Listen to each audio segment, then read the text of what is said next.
Hello, and welcome back to the Crime Folio. Thank you for joining us as we explore the shadows that can form around an ordinary life and the darkness within. Admiration, in its purest form, is a compliment, but when it twists into obsession, it becomes a constant, unwanted presence. A shadow that watches from a distance, learning routines, memorizing a life that is not its own. The stalker lives in a one-sided relationship, a fantasy that feels real.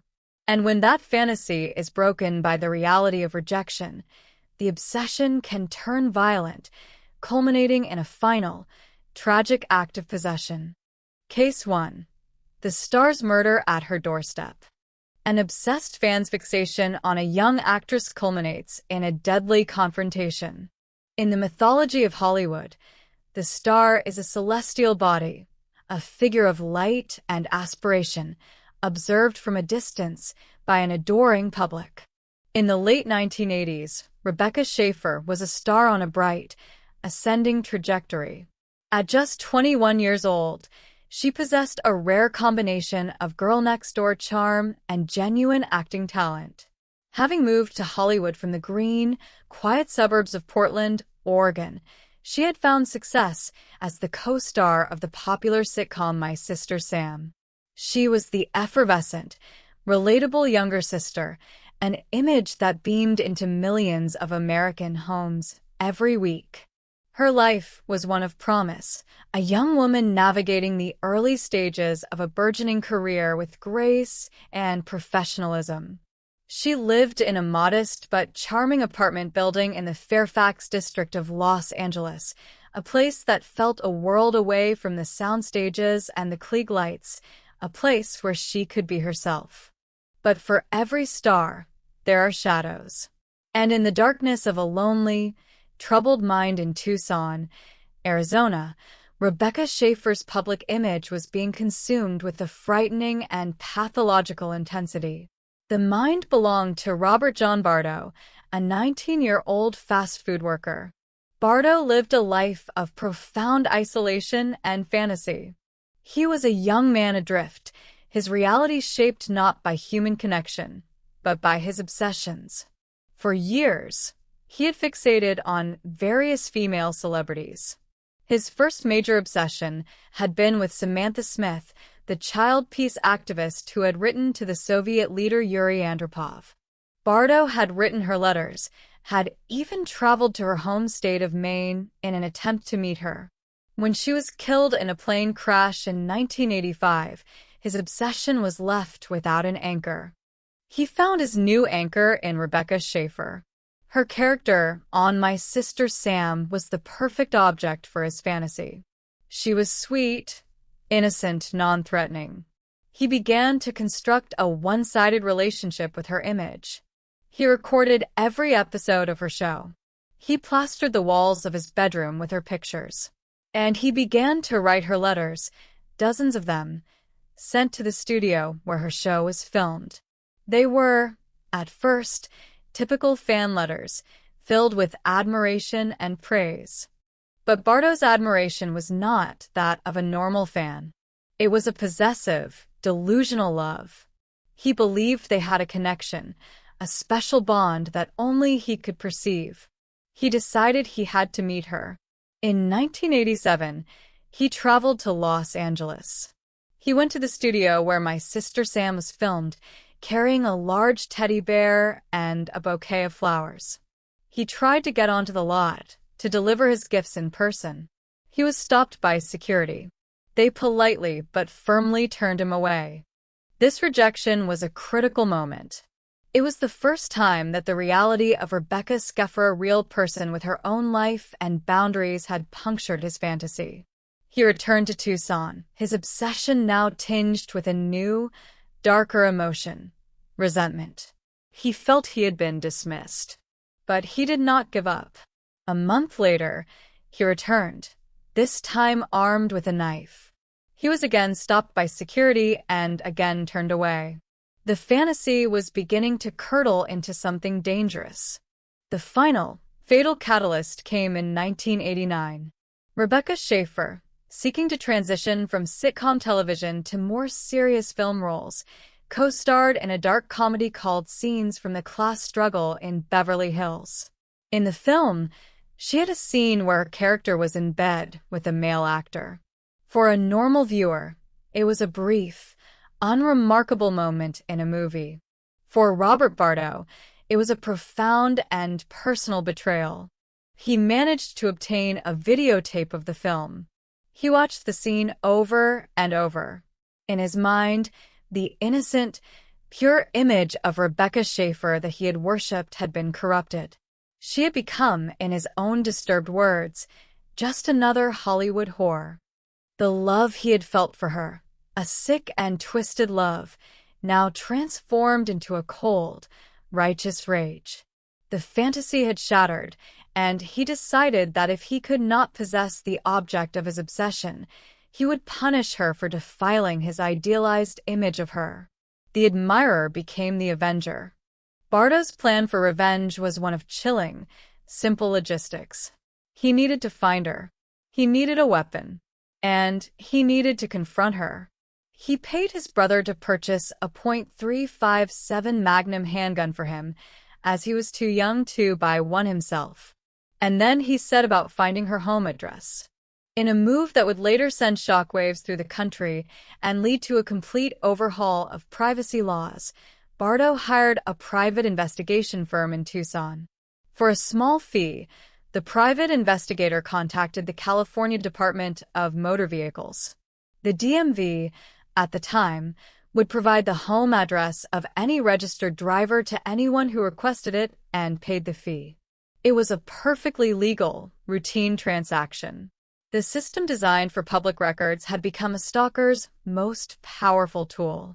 The private investigator was given Rebecca Schaeffer's home address and passed it on to Robert Bardo. He now knew where she lived. On July 18, 1989, Robert Bardo took a bus from Tucson to Los Angeles. He arrived in the city with a gun in his pocket and a photograph of Rebecca Schaeffer, the woman he now intended to kill. He made his way to the Fairfax district, to the quiet, tree-lined street where she lived. He found her apartment building. He located her name on the directory and rang the bell.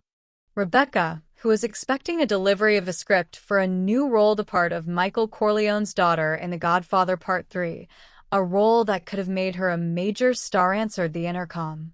Bardo told her he was a fan who had a letter for her. She buzzed him in. He climbed the stairs to her apartment. Rebecca opened the door. She was faced with the young man who had been writing her letters for years, the man who had tried to see her at the studio. The conversation, according to Bardo's later confession, was brief and surreal. He showed her the letter and the autographed photo of her he had previously received from her fan club. He told her he was her biggest fan. Rebecca was reportedly polite but firm. She told him she was busy and that he was intruding on her privacy. She asked him not to come to her home again. She took the letter, smiled sadly, and said, "Please take care." Then she closed the door. For a moment, it seemed the confrontation was over. Bardo walked away. He went to a nearby diner and had breakfast. But in his mind, the brief, dismissive encounter was the final humiliation. She had rejected him. She had looked down on him.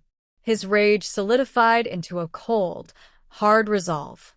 He finished his meal, walked back to her apartment building, and rang the bell again. Rebecca, likely annoyed and perhaps a little frightened, opened her door. "You came back," she said, her tone reportedly one of weariness. Robert Bardo did not answer with words. He raised the .357 Magnum he had been carrying in a paper bag. From point-blank range, he shot her once, in the chest. The single bullet was devastating. It pierced her heart. Rebecca screamed, "Why? Why?" and collapsed in the doorway of her apartment. Bardo turned and fled, leaving his victim to die.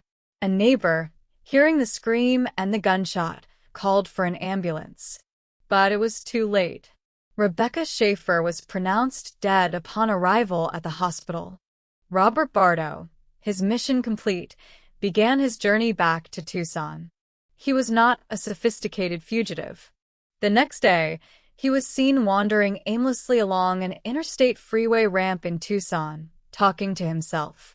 A motorist, recognizing him from the news reports that were now blanketing the airwaves, called the police. Bardo was arrested without a struggle.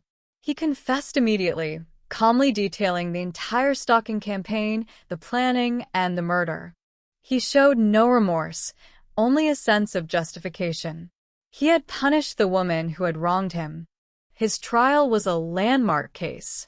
It brought the terrifying phenomenon of celebrity stalking into the public consciousness in a way no previous case had.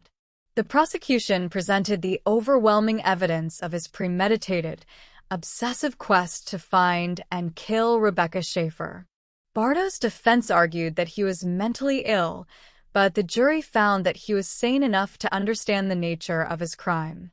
He was found guilty of first-degree murder and sentenced to life in prison without the possibility of parole. The murder of Rebecca Schaeffer was a profound and senseless tragedy, the loss of a bright, promising life. But her death was not in vain. It became a catalyst for major legal and social change.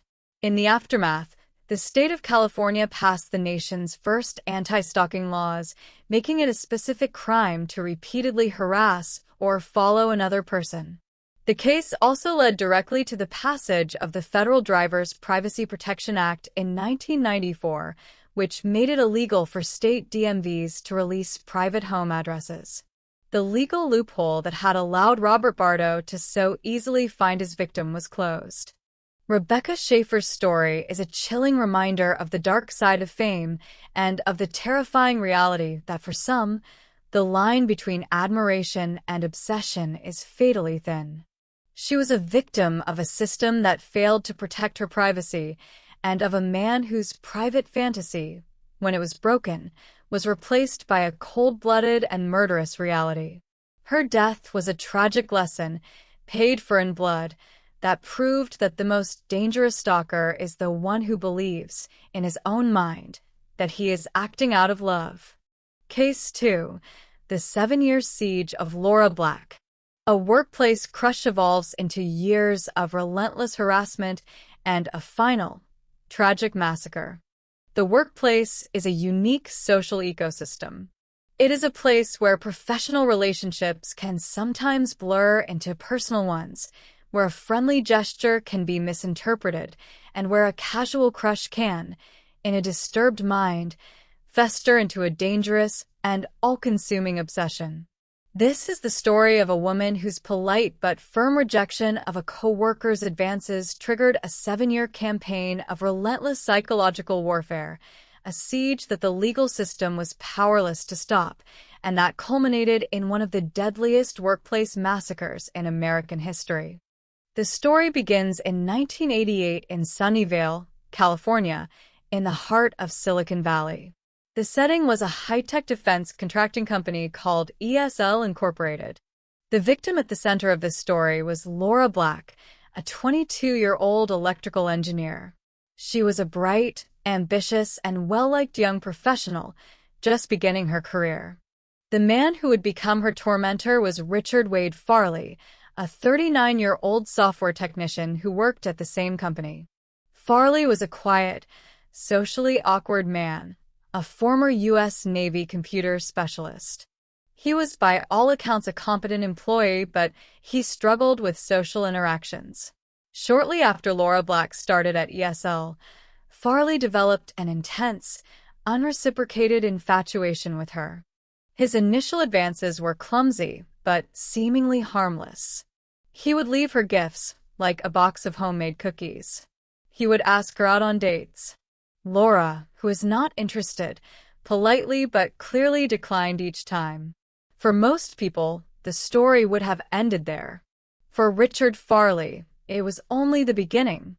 Laura's rejection did not dissuade him. It seemed to fuel his obsession. He refused to accept her no. He began a campaign of harassment that would grow in intensity over the next 4 years. He would call her on her office extension dozens of times a day. He would send her hundreds of letters, rambling missives that oscillated between declarations of love and bitter, angry diatribes. He joined the same co-ed softball team she was on, just to be near her. He even bought a ticket to a company event just so he could sit next to her. He was a constant, unwanted presence in her life, a shadow she could not shake. The harassment was not just a workplace issue. He obtained her home address and began to stalk her outside of work. He would show up at her aerobics class. He would send her mail at her home. He once left a copy of his house key on her car, a chilling, possessive gesture. Laura became a prisoner of his obsession, her life a constant state of looking over her shoulder. She did everything she was supposed to do. She reported his behavior to the company's human resources department, again and again. ESL's management repeatedly warned Farley to stop, but their warnings had no effect. His behavior became increasingly erratic and threatening. He began to show up at work with weapons. He was known to carry a briefcase full of ammunition. He bragged to his coworkers about the number of guns he owned. The company, finally recognizing the escalating danger, fired him in 1986. But firing him did not end the harassment. It only made it worse. Now unemployed, Farley had more time to dedicate to his obsession with Laura. The stalking intensified. The letters became more threatening. He began to photograph her from a distance. He even started to stalk the company that had fired him, loitering in the parking lot. Laura Black, now living in a state of constant terror, turned to the legal system for help.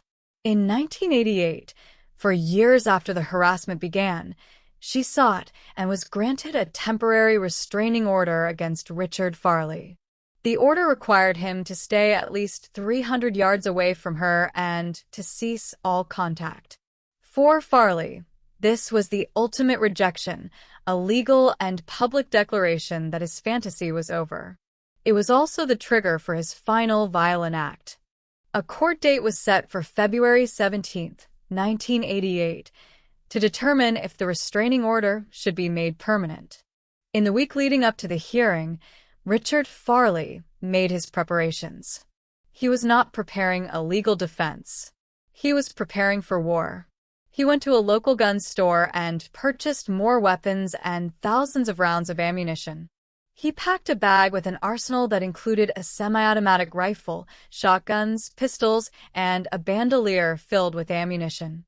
He also packed a smoke bomb and other incendiary devices. His target was not just Laura Black. It was the company that had fired him, the place where his obsession had been born and where it had been so publicly rejected.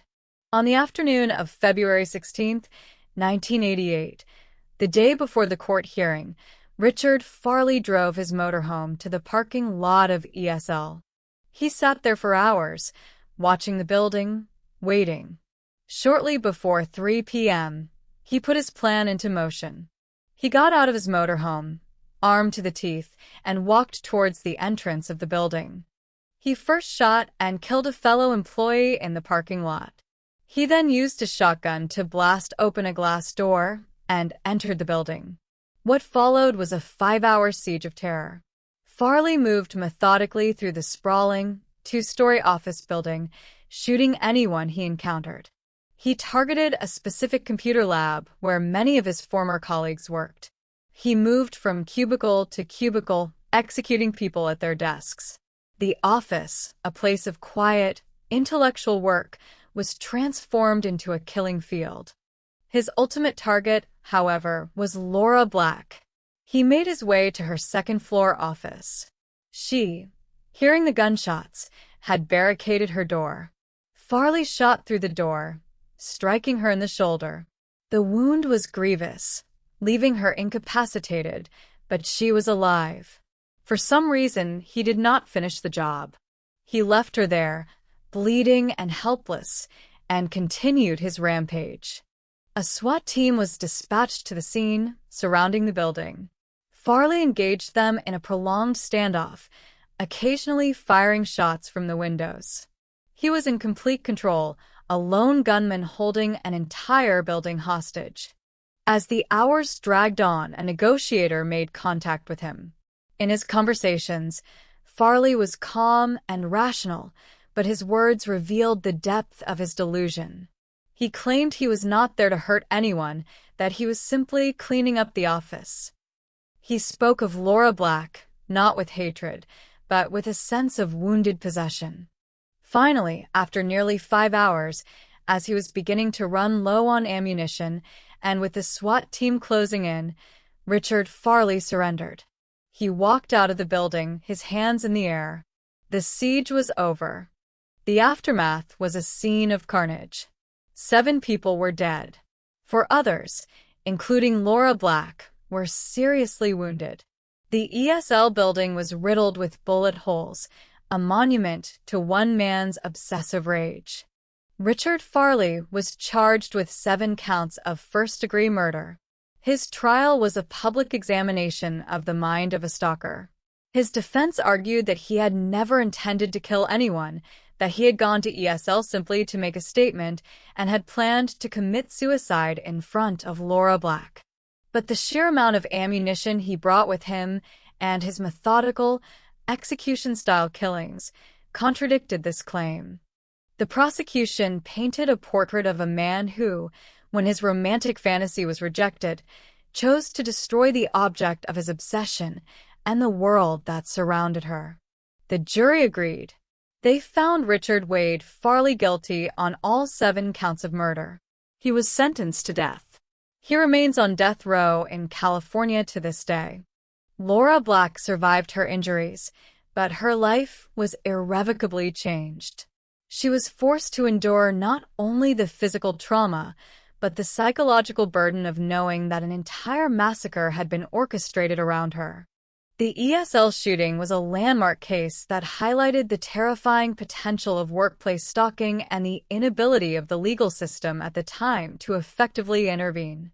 It demonstrated how a seemingly harmless crush can, when nurtured by a pathological mind, escalate into a campaign of terror and, ultimately, mass murder. The 7 people who died that day were not killed by a random madman. They were casualties in a one-sided war, a war that had been waged for years in the mind of a stalker, a man who, when he could not possess the woman he desired, decided to destroy her world instead. Case 3. The Predator on Campus. An athlete's attempts to escape a manipulative ex-boyfriend are ignored until it's too late. A college campus is supposed to be a place of new beginnings, a carefully curated environment where young adults can explore their independence in a setting of relative safety. For Lauren McCluskey, a 21-year-old track and field athlete at the University of Utah in 2018, the campus was her world. It was where she studied, where she trained, and where she lived. She was a gifted student and a dedicated athlete, a young woman with a bright future and a life defined by discipline and focus.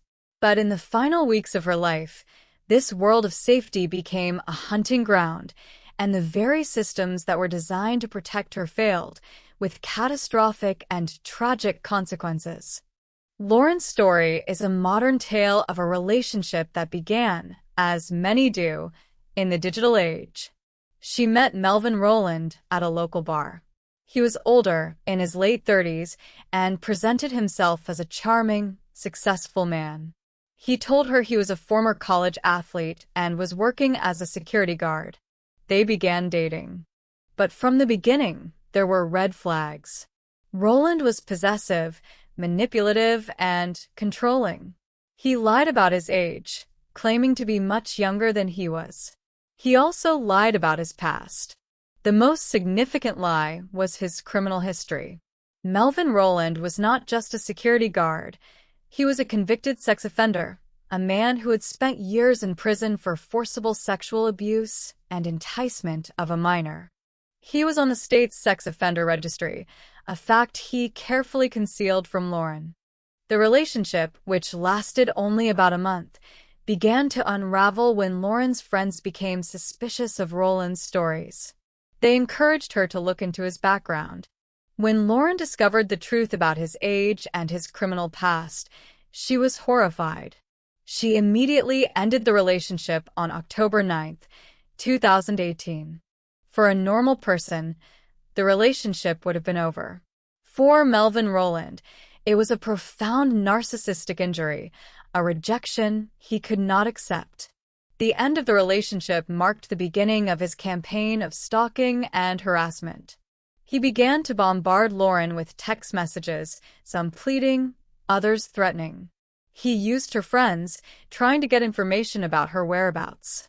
He showed up at her dormitory. Lauren, a pragmatic and intelligent young woman, did exactly what she was supposed to do. She recognized the danger. She did not keep it to herself.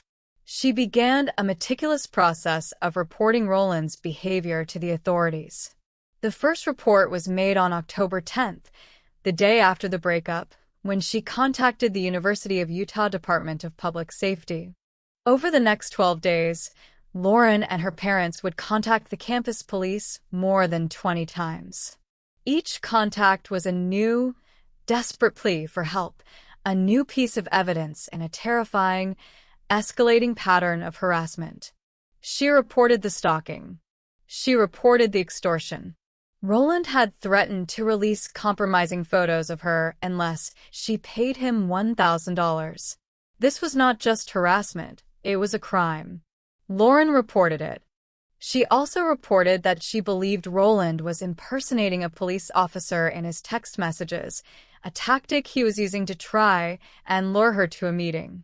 She provided the police with the photos he was using for extortion. She gave them his name, his description, and his vehicle information. She handed them a case, clear and undeniable, of stalking, extortion, and criminal impersonation. The response from the University of Utah Police was a study in institutional failure. Her calls were met with a baffling lack of urgency. The case was assigned to a detective, but little action was taken. The reports were filed away. The detective assigned to the extortion case went on vacation without handing the case over to a colleague. The officers who took her reports seemed to dismiss her fears, treating a dangerous stalking situation as a simple, messy breakup. They failed to run a proper background check on Melvin Rowland, a check which would have immediately revealed his status as a registered sex offender on parole.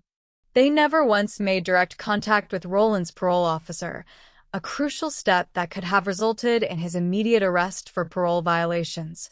Lauren became her own detective, her own advocate. She was a young woman living in a state of constant, high-alert terror, all while trying to maintain the demanding schedule of a student-athlete. She would talk to her father on the phone as she walked across campus, a human lifeline in a world where she no longer felt safe. She did everything right. She was clear, she was persistent, and she provided the evidence. But the system she trusted to protect her was failing her at every turn.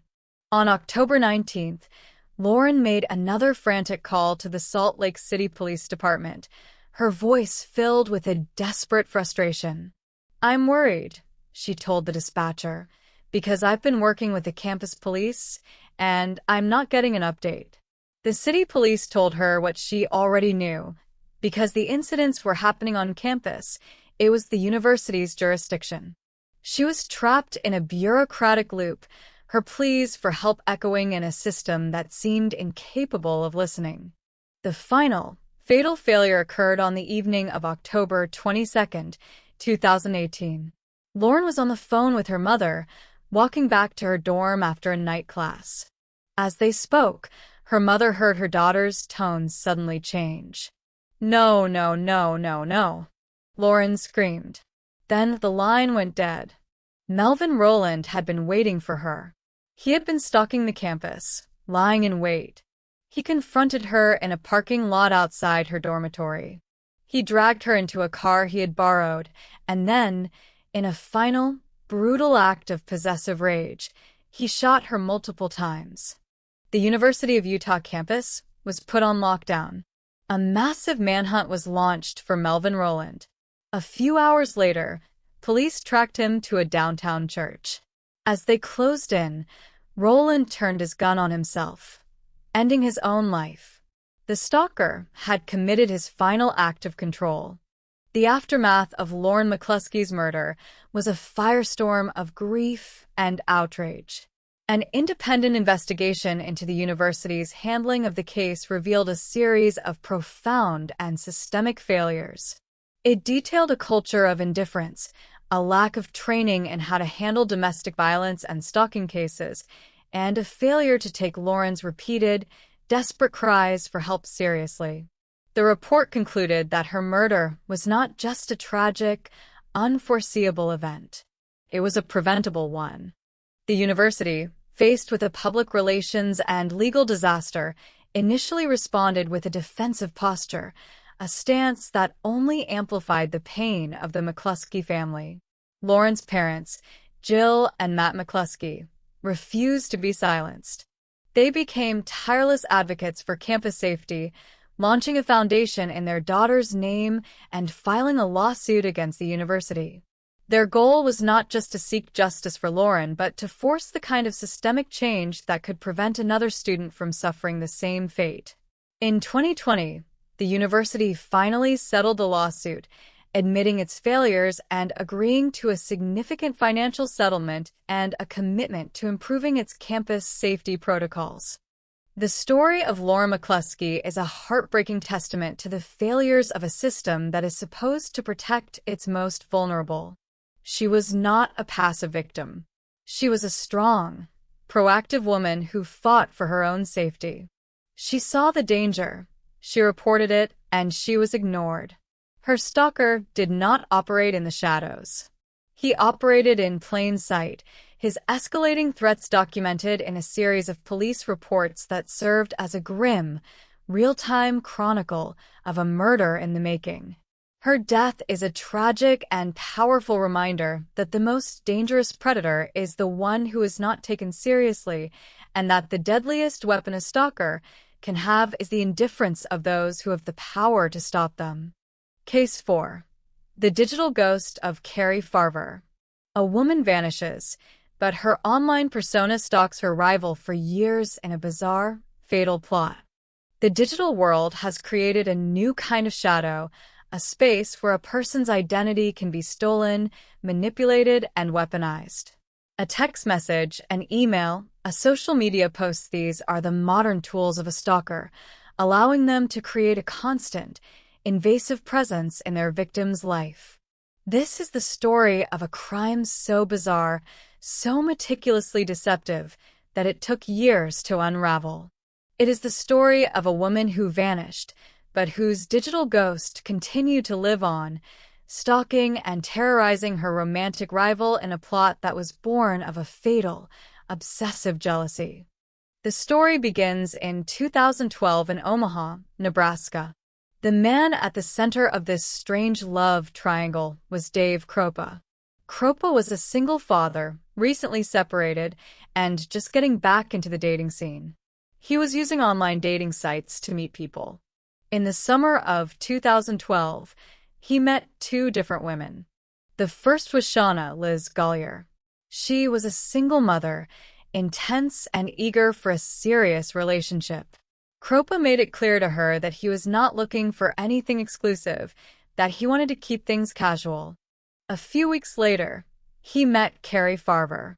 Carrie was also a single mother, a hard-working and independent woman with a bright, vibrant personality.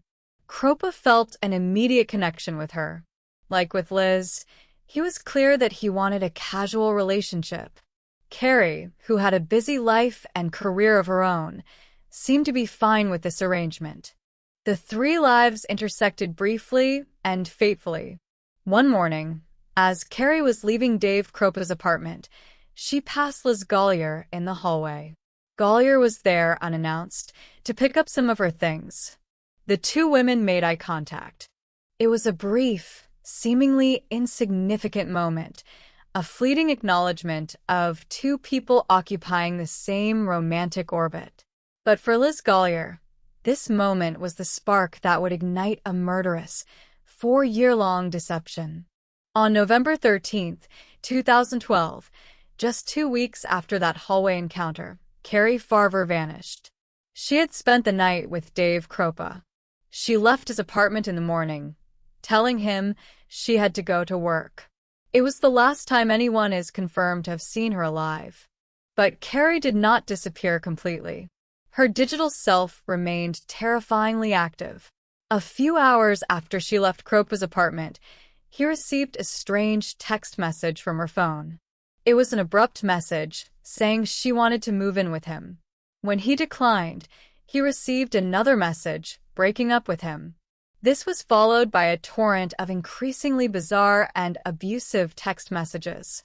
For the next 4 years, Dave Kropa would be relentlessly stalked by the woman he had briefly dated. The digital harassment was constant and all-consuming. He would receive dozens of text messages a day from Carrie's number. The messages were filled with rage and jealousy. "I hate you," the text would read. "I will destroy your life." The digital ghost of Carrie Farver also began to stalk Liz Gollier, the woman she had seen in the hallway. Gollier would receive threatening texts and emails, all seemingly from the jealous ex-girlfriend. The stalking was not just digital. Kropa's car was keyed. Gollier's house was vandalized, the words "bitch" and "whore" spray-painted on her garage. She reported finding dead animals on her porch. Both Kropa and Gollier believed they were the victims of a disturbed and obsessive woman who had refused to let go. They went to the police, but the authorities were limited in what they could do. The texts were coming from Carrie's phone. The emails were from her account. As far as the police could tell, Carrie Farver was a missing person who was also a prolific and vindictive stalker. Carrie's family was frantic. Her mother, Nancy Rainey, knew that something was terribly wrong. It was completely out of character for her daughter to abandon her teenage son, to miss work, to cut off all contact with her family, save for a few strange, impersonal messages from her Facebook account. Rainey reported her daughter missing, but the case was hampered by the constant digital activity. How could a person be missing when she was constantly sending text messages? For 4 years, this bizarre situation continued. Dave Kropa and Liz Gollier lived in a state of constant harassment, their lives tormented by a digital ghost. At one point, their shared trauma brought them closer, and they even moved in together. But the harassment continued, and the stress eventually broke them apart. During this time, Liz Gollier's house mysteriously burned down, killing all of her pets. She claimed it was another act of arson by the vengeful Carrie Farver. The break in the case finally came in 2016, not from a single piece of evidence, but from the slow, patient work of a pair of tenacious investigators from the Pottawatomie County Sheriff's Office in Iowa, where Carrie's car had been found abandoned shortly after her disappearance.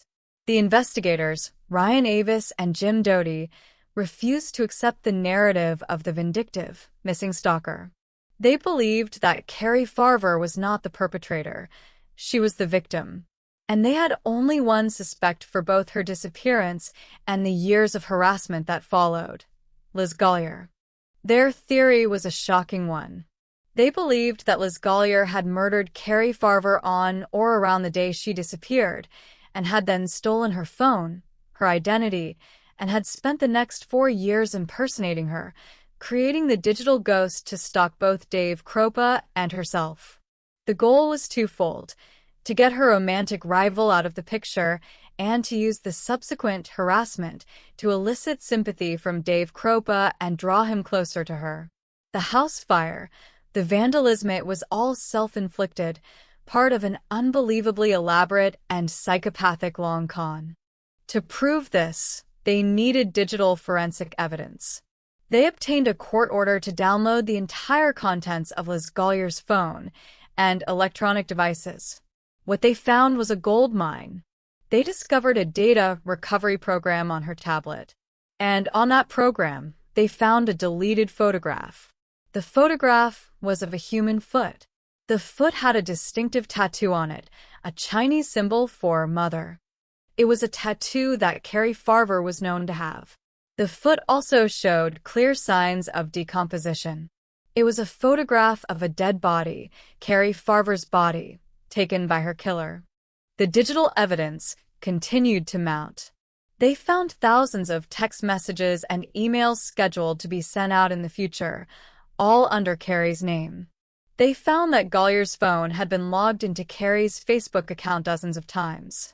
They found that Golyer had used an app that could spoof phone numbers, allowing her to send texts that appeared to come from other people. She had created an entire cast of phantom characters to support her narrative. The final, damning piece came from Golyer herself. She had filed a police report claiming that she had been shot in the leg by an unknown assailant, likely Carrie Farver. But forensic analysis of her wound and the scene suggested the injury was self-inflicted. It was another desperate, theatrical act in her long-running performance. In December 2016, for years after Carrie Farver vanished, Liz Golyer was arrested and charged with first-degree murder. Her trial in 2017 was a showcase of one of the most bizarre and complex cases of stalking and murder in the digital age. The prosecution laid out the entire four-year deception for the jury. They presented the thousands of text messages, the forensic data from her devices, and the chilling photograph of the decomposing foot. Liz Golyer was found guilty of first-degree murder. She was sentenced to life in prison. Carrie Farver's body has never been found. Her final resting place is secret that her killer has refused to reveal. The case of Carrie Farver is a chilling testament to the dark possibilities of our hyper-connected world. It is a story of a fatal obsession that was not just expressed, but enacted through technology. Liz Golyer did not just kill her rival, she stole her life, her voice, and her identity, creating a digital puppet that she used to terrorize her victims for years.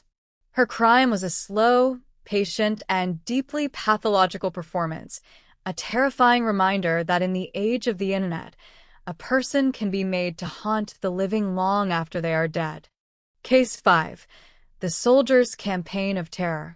A controlling soldier refuses to accept a breakup, launching a terrifying stalking campaign. The training of a soldier is a process of forging discipline, resilience, and a mastery of tactical thinking. It creates individuals who are capable of immense focus and determination. But when these skills, designed for the battlefield, are twisted by a possessive, obsessive mind and turned against a civilian target, the result is a campaign of terror that is not just frightening, but chillingly professional. This is the story of a young woman who tried to escape a controlling relationship, only to find that her ex-boyfriend, a soldier, had declared a one-sided war on her life. The story begins in the fall of 2011 at a military base in El Paso, Texas. The victim was a 21-year-old woman named Ashley R.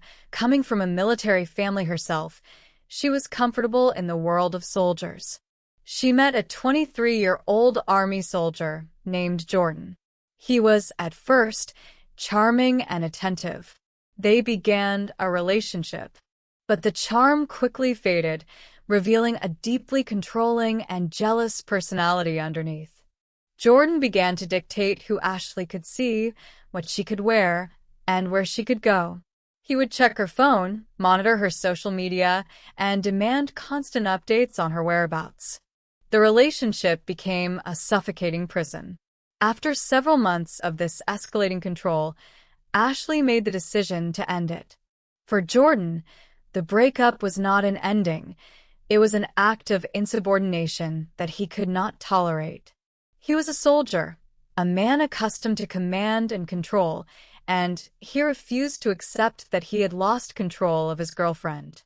The end of the relationship marked the beginning of his relentless, multi-state stalking campaign.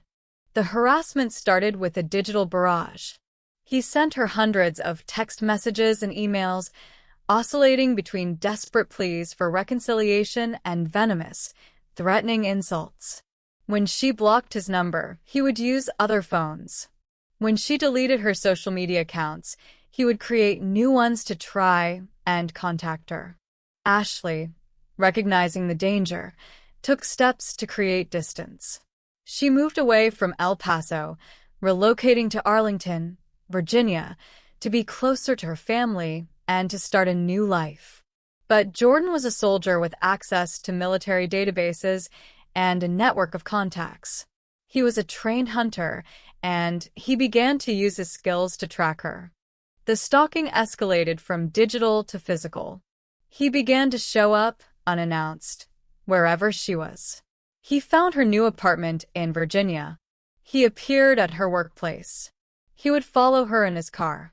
He once broke into her apartment while she was gone, leaving behind a small, personal item as a sign, a chilling message that he could get to her whenever he wanted. Ashley did everything a person in her situation is told to do. She contacted the police again and again. She filed reports in both Texas and Virginia. She went to the military authorities, reporting his behavior to his commanding officers at Fort Bliss. She sought and was granted a military protective order, the armed forces equivalent of a civilian restraining order. But the system, designed to handle soldiers' disputes on the battlefield, proved to be tragically ineffective at handling a soldier's obsession in the civilian world. The military protective order was little more than a piece of paper. His commanding officers would discipline him, but the punishments were minor, and the stalking would continue. He was a man operating in a gray area between military and civilian jurisdiction, and he exploited this gap with tactical precision. The campaign of terror continued for over a year. Jordan became more brazen, his threats more explicit. He told Ashley that if he couldn't have her, no one could. He sent her pictures of the weapons he owned. He began to stalk her new boyfriend. The final, fatal escalation came in February of 2013.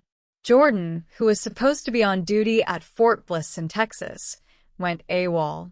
He got his car and drove for more than 2,000 miles across the country to Virginia. He was on a mission. On the morning of February 9th, 2013, he put his final plan into action. He rented a hotel room near Ashley's apartment complex. He armed himself with multiple firearms. He then went to the parking garage of her apartment building and waited. When Ashley and her new boyfriend, a soldier named Sam, came down to their car, Jordan ambushed them. He opened fire, shooting both of them. He then fled the scene. Miraculously, both Ashley and Sam survived the initial attack, though they were gravely wounded. But Jordan's mission was not complete. He knew that Ashley's parents lived nearby. His rage was not just directed at her, but at her entire support system. He drove to her parents' home in the nearby town of Springfield, Virginia. He broke into their house. He was confronted by Ashley's mother, a 55-year-old military veteran named Sue. Jordan shot and killed her.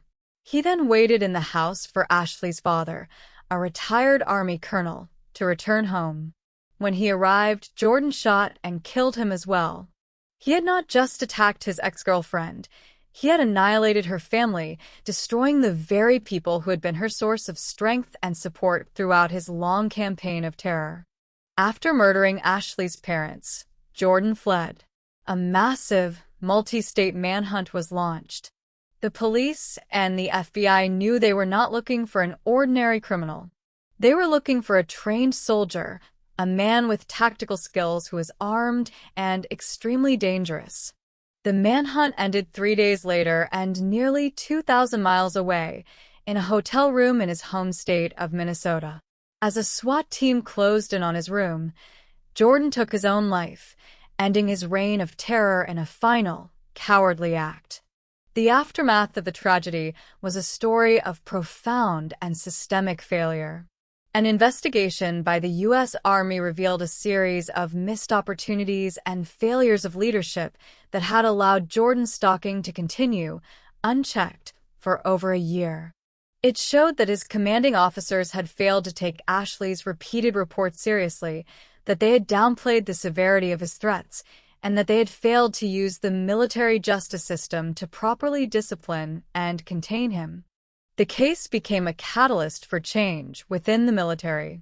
It led to the passage of new legislation, including Ashley's Law, which was designed to improve communication between civilian and military law enforcement agencies in cases of domestic violence and stalking.